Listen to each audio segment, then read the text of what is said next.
Welcome back to OTR. It's time for the Sunday Roundtable as we count down now to the New Hampshire presidential primary, which is Tuesday. With us this morning, Democratic political analyst Marianne Marsh and Republican political analyst. This is the first time in a long time I'll call you Virginia Buckingham. It's great to see you. Nice to see Good morning. you. Good morning. Thanks for being here. So bundle up. Like you're not used to bundling up. But bundle up because New Hampshire is calling. So let's break it down. Now let's start the conversation with Donald Trump. He is spending some quality time in the Granite State, which suggests, that's a question, he is taking the primary seriously. So, Marianne, does this mean he's actually nervous about Nikki Haley, or does he just want to declare victory over the whole thing and move on to the general? The latter. I mean, Donald Trump wants to put this race away Tuesday night, and he will.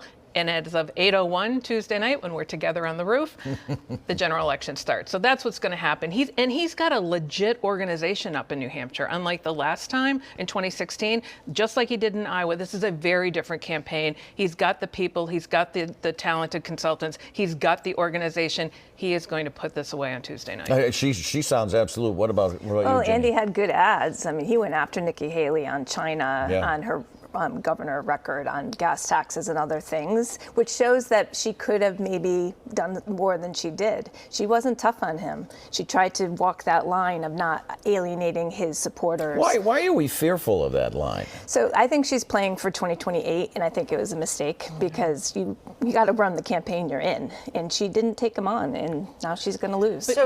Sorry, one last point. Here's the problem with this primary on the Republican side. First, Nikki Haley had terrible favorability ratings. If you don't have good favorability ratings, you can say anything about Trump or anyone else, no one's going to believe you. But on the other side of it, if you go after Trump, you lose all these Republicans and your unfavorability numbers go up. Damned if you do, damned if you don't. And New Hampshire is definitely a different kind of state than, say, Iowa, for instance, for Republicans. I do want to ask you, is that it for Nikki Haley if she does not win in New Hampshire, not come in second place, but if she does not win, is this it? I think it's it. Also, because she's not going to win her home state of South Carolina either. And that is incredible. If you can't win your home state, you're definitely done. Ask Elizabeth Warren. Yeah, what do you think, Marianne? Yeah, 100%. She's done already. And the other thing no one talks about is the delegate count. Donald Trump already has half of the delegates that have been awarded. She can't catch up. DeSantis can't catch up. No one can catch up. Second place isn't getting anyone anything. Second place doesn't matter anymore. Well, that's what I was going to ask. Define a win in New Hampshire for them. Is it number one, or can you be number two? But apparently you cannot be number two. You can't, because there's no one where to win after this. So that you just mentioned Ron DeSantis. That leaves Ron DeSantis, and not looking good for him. He clearly knows it in New Hampshire. He clearly knows it, period. Yet he says he's going to keep going, Marianne. Why? Dead man walking. Here's what Ron DeSantis is doing. He'll go to South Carolina like he did last week. He may be there for a little bit. He's doing the spring training he should have done a year ago. So he's trying, the old baseball player that he is, trying to get more at-bats for 2028. So he's trying to figure out what he didn't know and learn. This time you already hear him doing his own obituary, with a bunch of reporters out there. So he's trying to get this under his belt to come back in 2028. Good luck. It was his to win. He was a terrible candidate, and it comes down to that ultimately in all of these races. You have to have a good candidate. Right. Do you think we'll see him again? You think we'll see him try to? Not that he'll go anywhere, but sure. It would never get that far, right? But he talking about not winning your own state. He's not going to win Florida. No. And he needs a personality transplant. Yeah. Hard. Well, President Joe Biden, he finished fifth in New Hampshire 4 years ago and didn't stick around, by the way, for the results, which explains why he's taking a hard pass this time. Is the write-in campaign, is that just political theater, Marianne? It's about organizing for November, actually. I mean, that's what really matters. And when there's a full-on primary in New Hampshire, people from Massachusetts and a few in New Hampshire actually work really hard during the primaries so they're ready for November. Remember, in November, those 4 electoral votes up in New Hampshire could be the difference between living in a democracy or a dictatorship. Did the DNC make a mistake here? Yes, they did. May I jump in? There you go. Okay. Yes, they did, and they'll pay for it. I think the Democrats are going to pay for it in New Hampshire for a long time to come. What do you mean? What do you mean? Meaning that New Hampshireites are going to remember what they did. They disrespected the state. The state didn't back down, and it's a joke. I mean, it's a total joke. They use the word meaningless, right? I mean, yeah.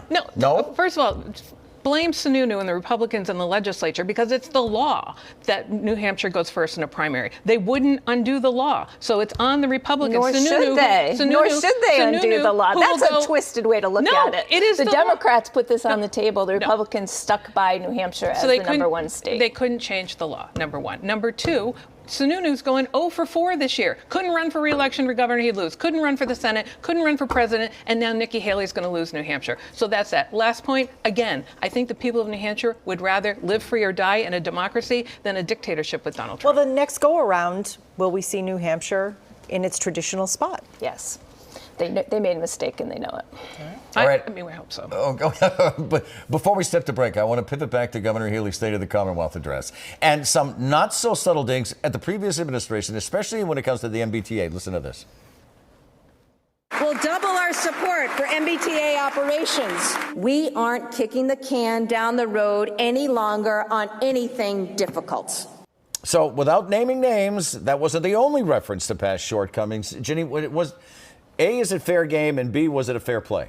Yes, it's fair game, but I think the most amazing thing about that speech is how breathtaking the spending that she is proposing is. We haven't seen a governor say government can solve everything and we're going to spend everything we have to do so in a long time. And she says she's not going to raise taxes. I don't know how they pay for all this without raising taxes. Marianne? Well, I mean, I don't think it's a coincidence that Charlie Baker closed all his political accounts last week. And I really think the real line here was over 1,000 job openings. Of course, the T didn't run on time. So she deserved at this point. And by the way, she's still trying to find the bottom of Pandora's box.